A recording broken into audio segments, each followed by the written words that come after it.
The conversation surrounding adult content consumption among younger generations reveals layers of complexity that often get overlooked in public discourse. Appears on the surface to be a straightforward behavioral pattern actually masks a profound psychological phenomenon that researchers and mental health professionals are only beginning to fully comprehend. The intersection of technology, emotional regulation, and human development creates a landscape far more nuanced than most people realize. Examining patterns of engagement with explicit material, one of the most striking discoveries involves the age at which initial exposure occurs. Research indicates that first encounters with such content frequently happen during childhood, often before puberty begins. This early exposure sets in motion a series of psychological adaptations that can persist well into adulthood. The brain at such a young age remains highly plastic, still forming its understanding of relationships, intimacy, and emotional regulation. When explicit material enters the picture at this developmental stage, it can become woven into the fabric of how a person learns to manage their internal emotional landscape. Contrary to popular assumptions, the relationship between explicit content and sexuality proves far less direct than most people believe. The prevailing narrative suggests that excessive consumption stems from heightened desire or some form of moral failing related to physical urges. However, clinical observations paint a remarkably different picture. The primary function of this behavior appears to be emotional regulation rather than satisfaction of physical needs. Individuals who struggle with compulsive use describe turning to such material not when experiencing arousal, rather when confronting negative emotional states like worthlessness, anxiety, or despair. This distinction carries enormous implications for how we understand and address the issue. If the behavior fundamentally serves as an emotional coping mechanism, operates similarly to other substances or activities people use to suppress uncomfortable feelings, the temporary relief provided creates a powerful reinforcement cycle. When someone feels inadequate or overwhelmed, engaging with explicit content offers a quick neurochemical shift that pushes away those painful emotions while simultaneously triggering pleasurable sensations. This combination proves remarkably effective at providing short-term relief, which explains why the pattern can become so deeply entrenched. The shame spiral represents one of the most pernicious aspects of this dynamic. Society views this particular coping mechanism with far more judgment than many others. Who overcomes alcohol dependence and maintains sobriety for years receives admiration and respect. Cultural narrative frames their journey as heroic and inspirational.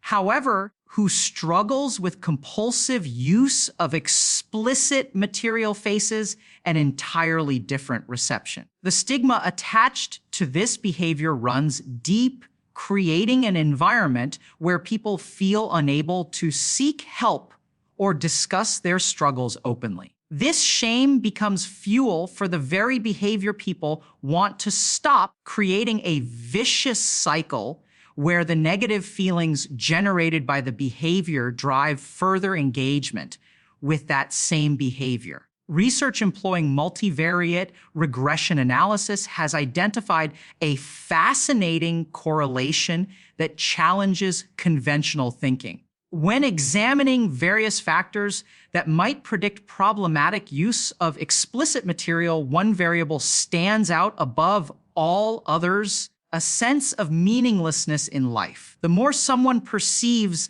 their existence as lacking purpose or direction, the more likely they are to develop compulsive patterns with such content.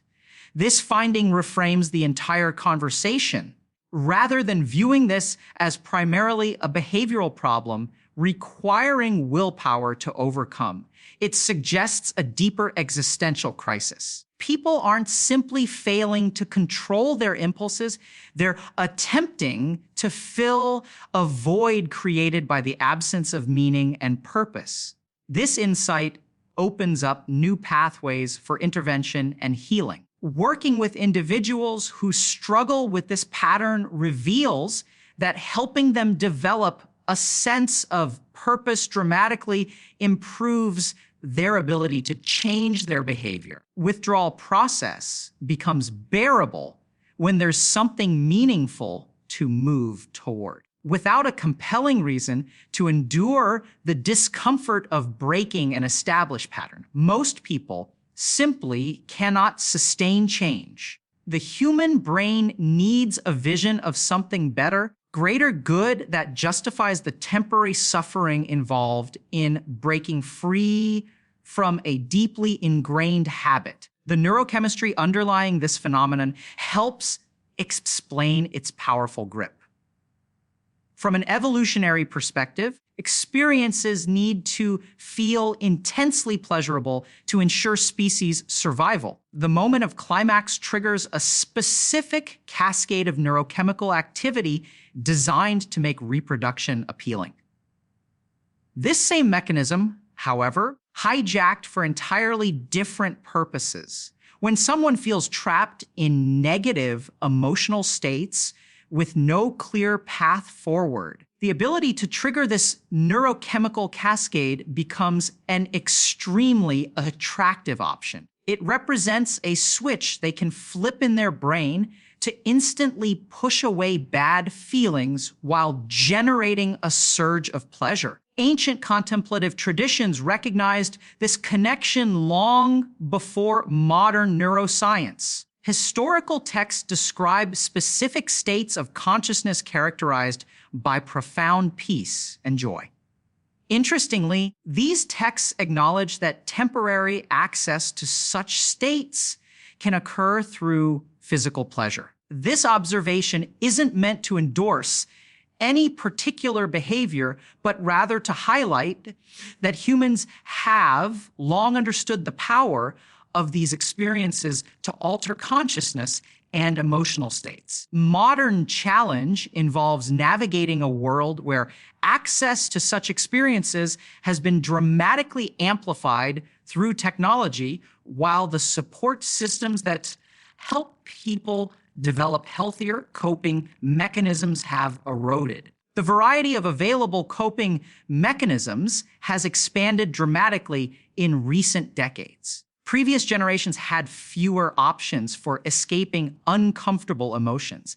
Today's landscape offers an overwhelming array of choices. Processed foods engineered to trigger pleasure responses, substances both legal and illegal, endless streams of social media content, video games designed to maximize engagement, and of course, unlimited access to explicit material. Each represents a different flavor of the same underlying pattern, using external stimuli to regulate internal emotional states. This proliferation of coping mechanisms creates a unique challenge.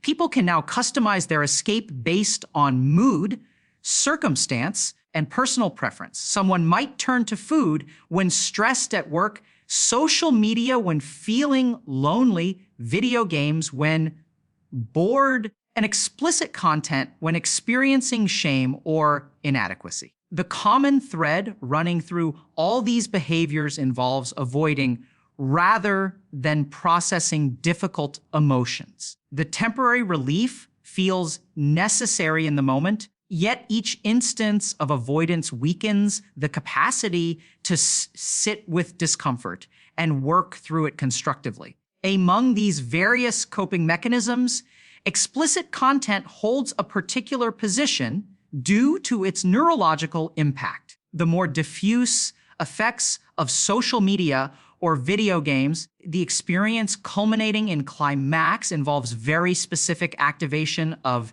neural pathways and neurotransmitter release. This targeted effect more closely resembles what happens with substance use. Discrete chemicals enter the brain and bind to specific receptors. The precision of this neurological impact partly explains why patterns can become so entrenched and difficult to change. The physical consequences of these patterns extend beyond the psychological realm. Many individuals develop what might be termed physiological conditioning, where their body becomes accustomed to specific types of stimulation that differ significantly from what occurs during partnered intimacy. The physical techniques used during solitary behavior often involve more intense pressure and stimulation than what typically occurs with a partner. Over time, the body adapts to require this particular type and intensity of stimulation to reach climax. This conditioning creates real problems when people attempt to engage in partnered intimacy. The stimulation available during such encounters simply doesn't match what their body has been trained to respond to. Individuals find themselves unable to reach climax during partnered experiences, not due to lack of attraction or desire, because their physiological responses have been shaped by years of different patterns. Addressing this requires a process of reconditioning, gradually retraining the body to respond to different types of stimulation. This process demands patience and often involves temporary frustration as the body adjusts. Beyond the purely physical dimension, psychological factors significantly impact function as well. The shame and guilt surrounding the behavior can manifest as performance difficulties during partnered encounters. Carrying intense negative feelings about their relationship with explicit material may find those emotions interfering with their ability to be present and engaged with a partner. The mind becomes preoccupied with worry, guilt, or fear of judgment, making genuine connection and physical responsiveness difficult. Individuals struggle with whether to disclose their struggles to partners, adding another layer of anxiety to intimate encounters. The algorithmic nature of content delivery platforms introduces another concerning dimension. These systems optimize for engagement, which means serving increasingly extreme content to maintain user attention. This phenomenon occurs across all types of online content. Who watches one video about a particular topic soon finds their feed filled with progressively more extreme versions of that content. The algorithms have learned that pushing boundaries keeps people engaged with the platform. This same dynamic applies to explicit material. Initial exposure tends to involve relatively mild content. Sustained engagement leads the algorithms to serve progressively more hardcore material. This progression isn't driven by the user's changing preferences so much as by the platform's drive to maintain engagement. Neural adaptation that occurs mirrors what happens with substance tolerance. More intense stimulation becomes necessary to achieve the same level of response. Whose viewing habits escalate in this way may find that partnered intimacy feels insufficiently stimulating by comparison because their partner is inadequate, because their brain has been trained to respond to levels of intensity that real world encounters cannot replicate. Cultural conversation around this topic has become increasingly polarized and, in some ways, counterproductive. A movement has emerged that frames any engagement with explicit material as inherently destructive and harmful. This perspective draws on the very real experiences of people whose relationship with such content has caused significant problems in their lives. However, the tendency to universalize from these cases creates its own set of problems. Not everyone who engages with explicit material develops compulsive patterns or experiences negative consequences. Condemnation of all such behavior fails to distinguish between problematic and non-problematic use. More importantly, the narrative of universal harmfulness contributes to the very shame spiral that makes problematic patterns worse. When someone believes that any engagement with explicit material marks them as damaged or dysfunctional, belief itself becomes a source of shame and distress.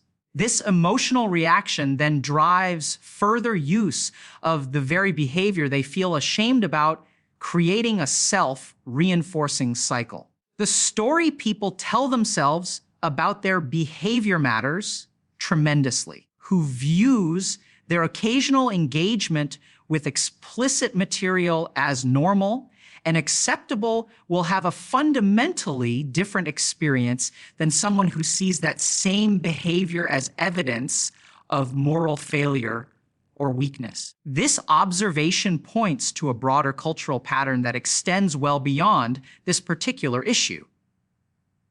Increasingly, response to any problem or discomfort involves removing the source of that discomfort from the environment entirely. If something causes difficulty, the solution proposed usually involves banning it, restricting access to it, or socially stigmatizing it to the point where it disappears.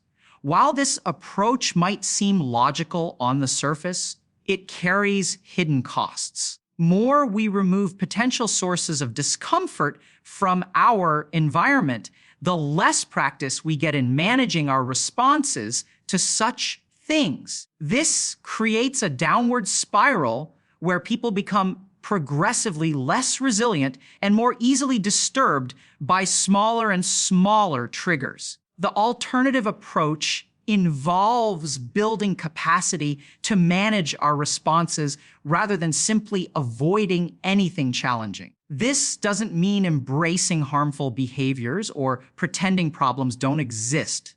Rather, it means developing the internal resources to make conscious choices about how we engage with various aspects of life. Who has cultivated strong emotional regulation skills, a clear sense of purpose, and healthy coping mechanisms can navigate a world containing explicit material without it derailing their life. Lacking those internal resources will struggle regardless of how much we try to sanitize the environment around them. This framework applies across numerous domains of modern life. The proliferation of highly palatable processed foods has created widespread struggles with eating patterns. The solution isn't necessarily to ban all such foods, though some regulation certainly makes sense.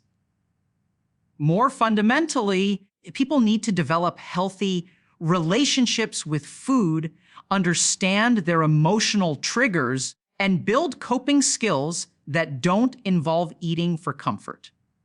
Similarly, with social media, video games, any other potentially problematic behavior, the goal should developing the capacity for healthy engagement rather than simply avoiding entirely. Returning specifically to explicit material, what does healthy engagement look like? This question proves difficult to answer definitively because individual circumstances vary so much. For some people, any engagement creates problems and abstinence represents the healthiest choice.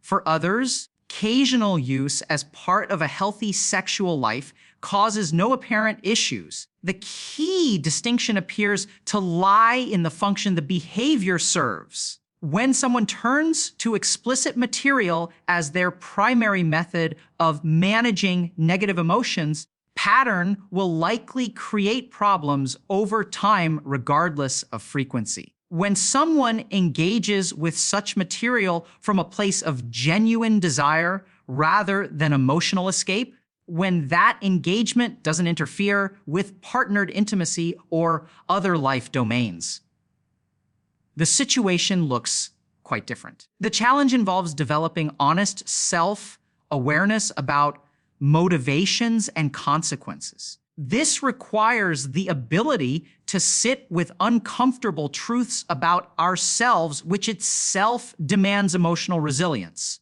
In the grip of a shame spiral, struggles to examine their behavior honestly because the shame makes such examination too painful. They remain stuck in patterns they recognize as problematic, but feel powerless to change.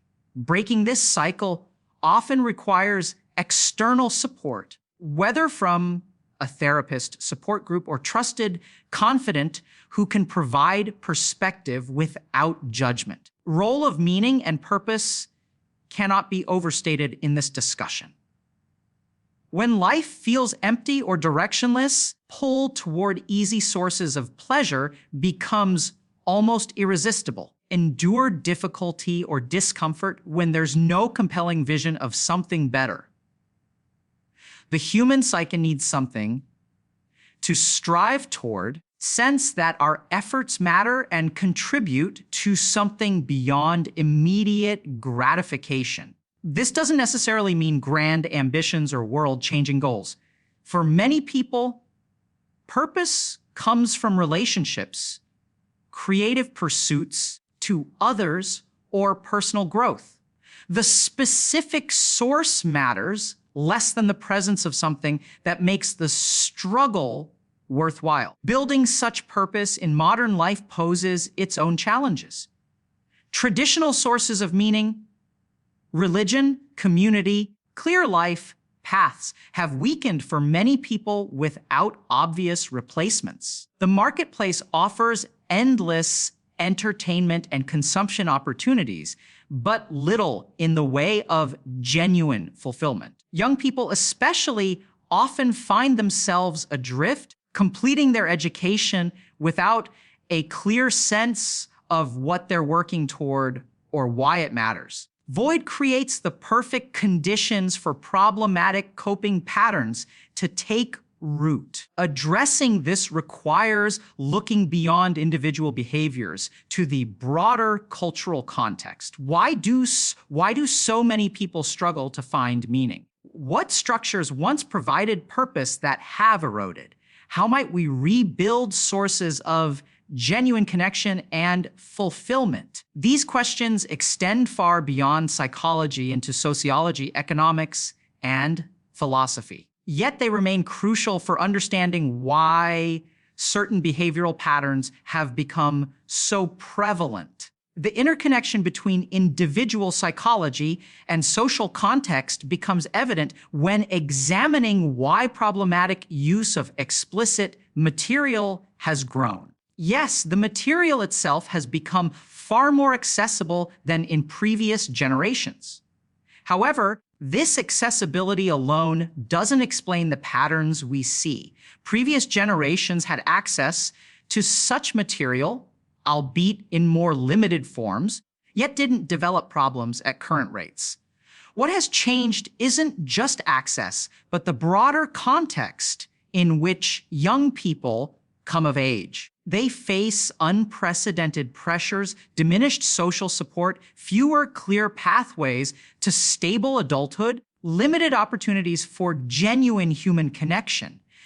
These conditions create fertile ground for dysfunctional coping mechanisms. The pandemic accelerated many of these trends, isolating young people during crucial developmental periods and pushing even more of life online. The long-term impacts of this massive social experiment remain unclear, but early indicators suggest concerning trends in mental health, social skills, and relationship formation. People who spent formative years behind screens now face the challenge of learning to navigate in person interactions and intimacy without having had normal opportunities to develop those skills. Some explicit material has become their primary form of sexual education and relationship modeling, which creates obvious problems given how unrealistic such portrayals tend to be.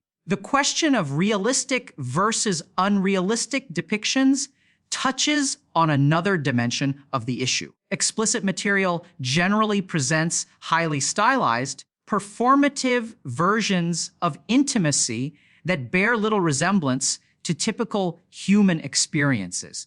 Bodies are selected for specific characteristics. Behaviors are choreographed for visual appeal rather than genuine pleasure, and the encounters follow scripted patterns designed to maintain viewer engagement. Younger people without real-world experience may internalize these presentations as normal or expected, leading to disappointment and confusion when their own experiences don't match. This gap between portrayal and reality affects both expectations and self-perception. Young men may believe they should perform in certain ways or last for certain durations based on what they've seen, leading to anxiety and feelings of inadequacy when reality differs. Similarly, young women may face pressure to engage in acts or respond in ways that don't reflect their genuine desires. The result can be sexual encounters where both parties are performing for each other based on scripts learned from material designed for fantasy rather than authentic connection. Breaking free from these scripts requires conscious effort and communication with partners. It means being willing to acknowledge the influence of media on our expectations and working together to discover what actually feels good and creates genuine intimacy. This conversation demands vulnerability and honesty that many people find difficult, especially in a culture that doesn't provide good models for such discussions. Sex education in most contexts focuses on biology and disease prevention while ignoring the emotional, relational, and psychological dimensions that actually determine whether people develop healthy sexual lives. The path forward involves multiple parallel efforts. At the individual level, people need support in developing emotional regulation skills, finding meaning and purpose, and building healthy coping mechanisms. This work often requires professional help, particularly for those with deeply entrenched patterns. Therapy provides a space to examine the underlying issues driving problematic behavior without judgment, process shame and guilt that fuel the cycle, and to develop concrete strategies for change. Support groups offer connection with others facing similar struggles, reducing isolation and providing accountability. At the cultural level, we need more honest and nuanced conversations about these issues. The current discourse tends toward extremes, either dismissing all concerns as prudish moralism or treating any engagement as catastrophic. Reality sits between these poles. Some people develop serious problems that require intervention. Others navigate these waters without significant difficulty. The goal should be helping people understand themselves honestly, recognize when they're using behavior as emotional avoidance, and develop the tools to make conscious choices rather than operating on autopilot. Education plays a crucial role in this cultural shift. Young people deserve comprehensive information about human sexuality that goes beyond anatomy and disease. They need to understand how emotional regulation works, how coping mechanisms develop, how technology and algorithms influence behavior, healthy relationships actually involve.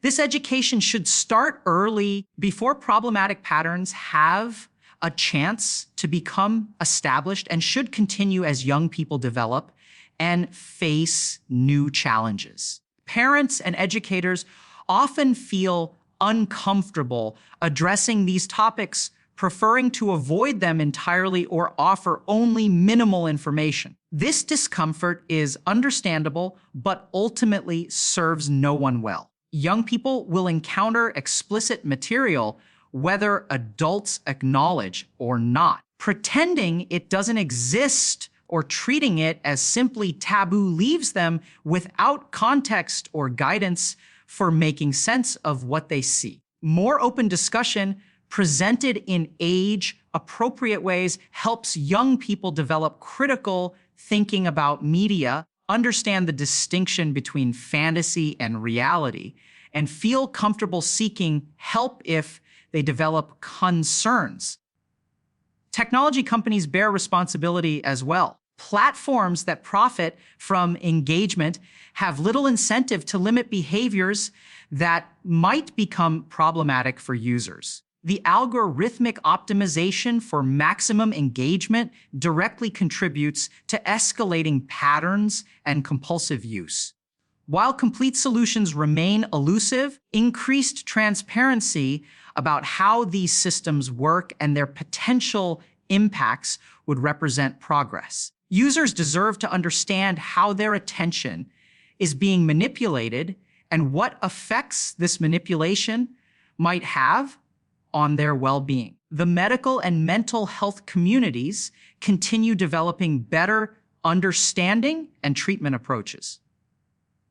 As research advances, more effective interventions become available. Recognition that this issue fundamentally involves emotional regulation and meaning making rather than simply behavior control represents important progress. Treatments that address root causes rather than merely trying to suppress symptoms show more promise for lasting change. This includes helping people process trauma, develop emotional skills, build meaningful connections, and find purpose beyond immediate gratification. Recovery from problematic patterns looks different for different people. That complete abstinence works best, creating clear boundaries that remove ambiguity and eliminate the risk of slipping back into old patterns. Others work toward moderated engagement, learning to recognize warning signs and intervene before behavior becomes compulsive. There's no single right answer that applies universally. The key involves honest self-assessment about what serves your well-being and what detracts from it. This self-assessment requires ongoing attention rather than being a one-time determination.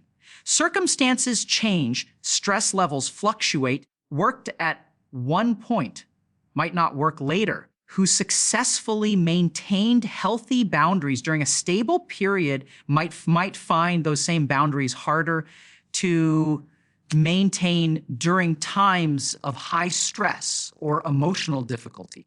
Being alert to these shifts and adjusting accordingly helps prevent relapse into problematic patterns. Systems prove invaluable during this process. Trying to change deeply ingrained patterns through willpower alone rarely succeeds. Having people who understand the struggle, provide encouragement, and offer accountability makes the journey more manageable. This support might come from therapists, support groups, friends, family members, or partners. The specific source matters less than having people in your corner who want to see you succeed and will stick with you through difficult moments. Partners of people struggling with these issues face their own challenges. Discovering that a partner has problematic use patterns can feel like betrayal,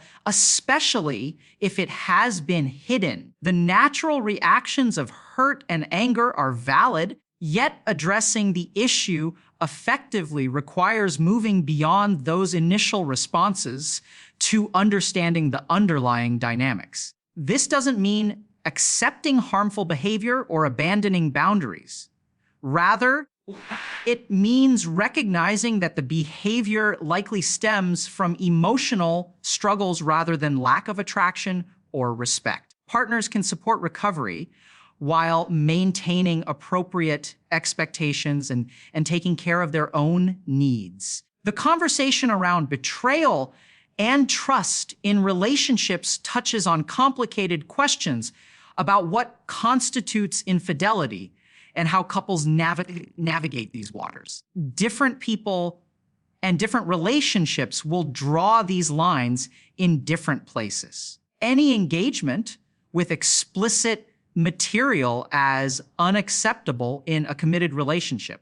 Others see it as separate from the relationship and not something requiring disclosure. These differences need to be negotiated explicitly rather than assumed. Mismatched expectations about these issues create significant relationship strain.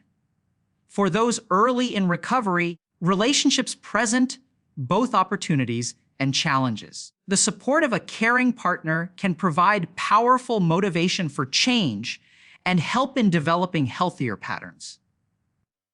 However, the pressures and vulnerabilities of intimate relationships can also trigger the very emotions that drive problematic behavior. Working on recovery needs to be honest with themselves about whether they have sufficient stability to navigate relationship dynamics without falling back into old coping mechanisms. Sometimes working on individual healing before entering relationships proves necessary. The physical aspects of recovery deserve explicit attention.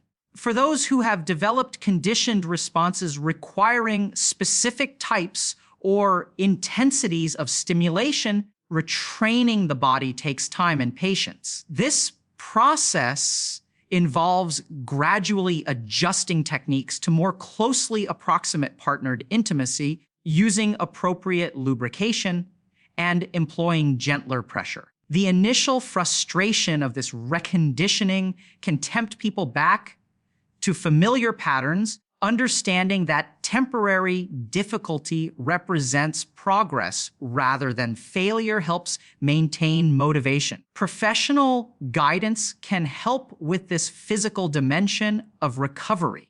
Therapists specialize in addressing these specific issues and can provide concrete strategies tailored to individual situations. Many people feel embarrassed discussing such intimate details. These professionals work with these issues regularly and approach the matter of factly. Getting expert help often accelerates progress and prevents unnecessary trial and error.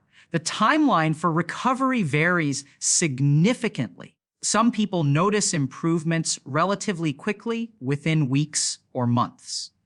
Others find the process takes much longer, potentially years. This variation reflects differences in how deeply entrenched patterns were, how much underlying emotional work needs to happen, what kind of support is available, and individual neurological differences.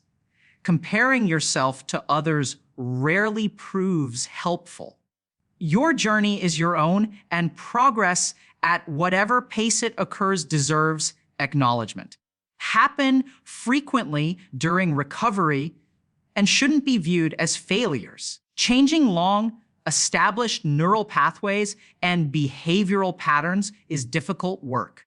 Occasional slips don't erase progress or mean you're back at square one. The key is learning from these moments rather than using them as justification to abandon effort entirely. What triggered the setback? Could you do differently next time?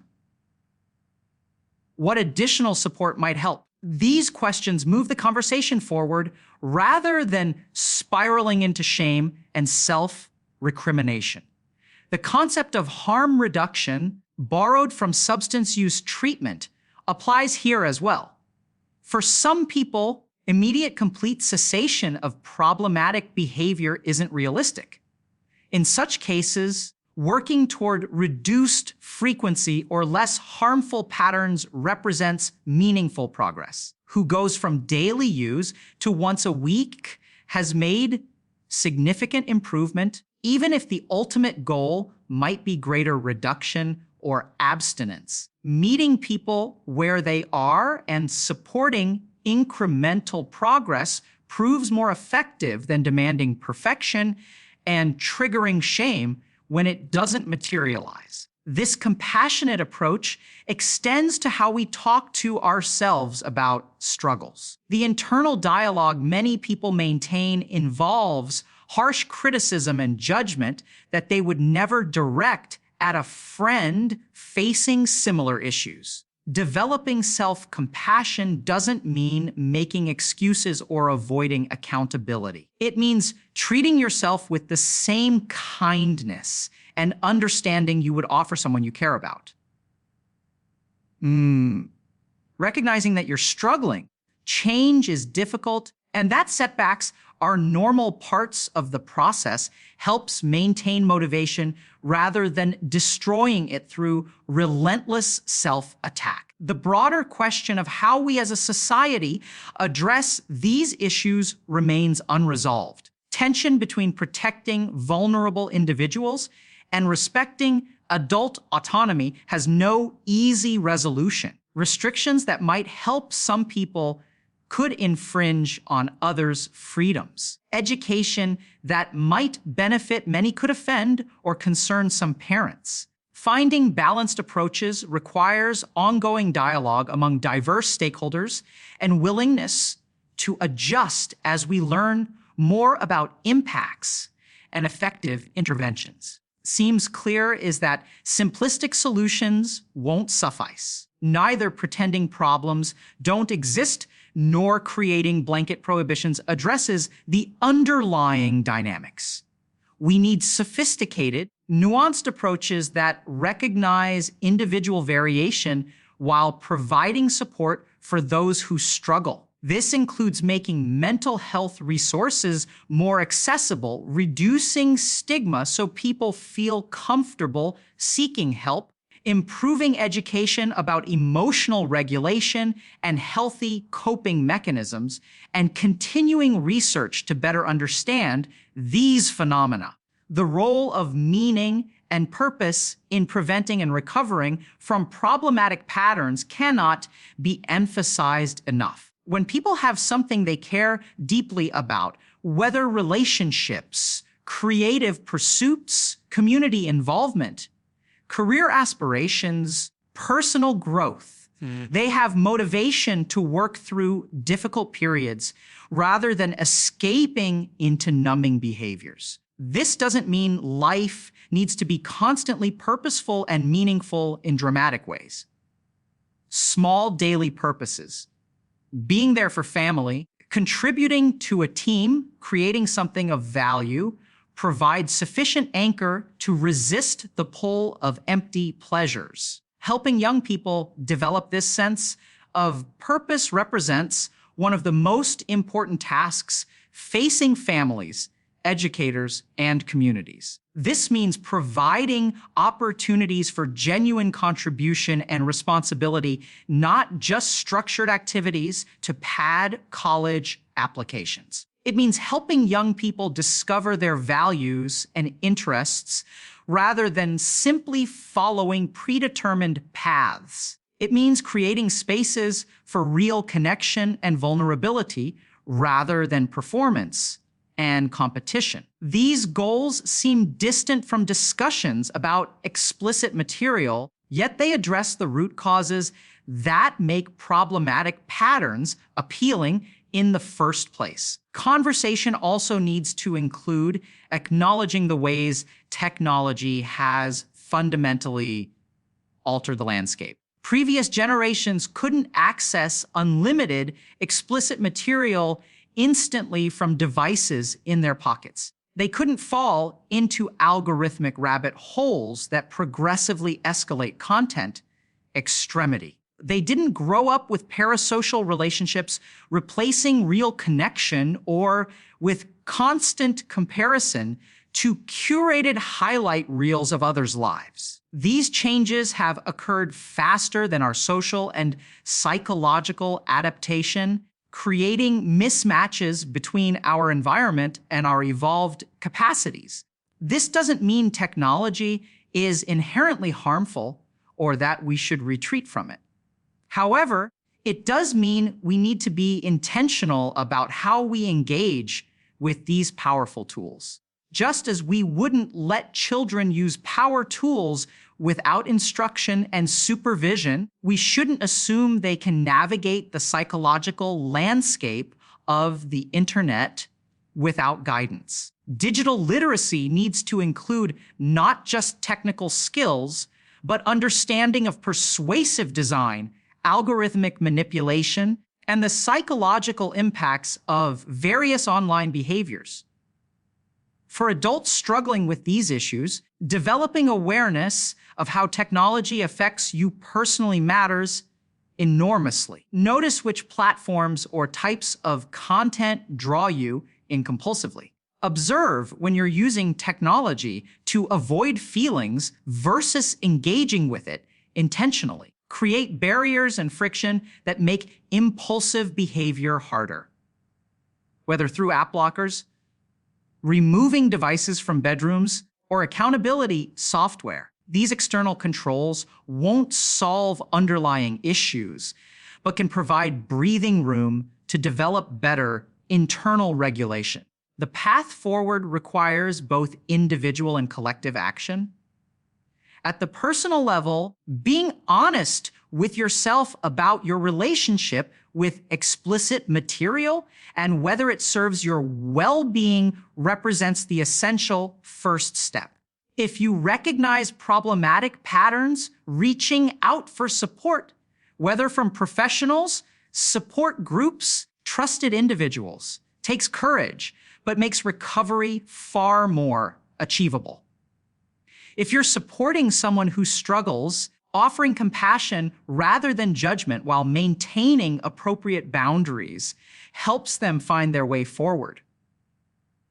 At the societal level, we need continued research, improved education, reduced stigma, and better support systems. We need technology designed with user well-being in mind rather than purely maximizing engagement. We need spaces for young people to develop purpose and meaning through genuine contribution and connection. We need cultural narratives that acknowledge both the reality of problems some people face and the counterproductivity of universal shame and judgment. Most fundamentally, we need to recognize that behavioral patterns, whether involving explicit material, food, substances, or anything else, underlying emotional and psychological dynamics. Addressing surface behaviors without attending to root causes rarely produces lasting change.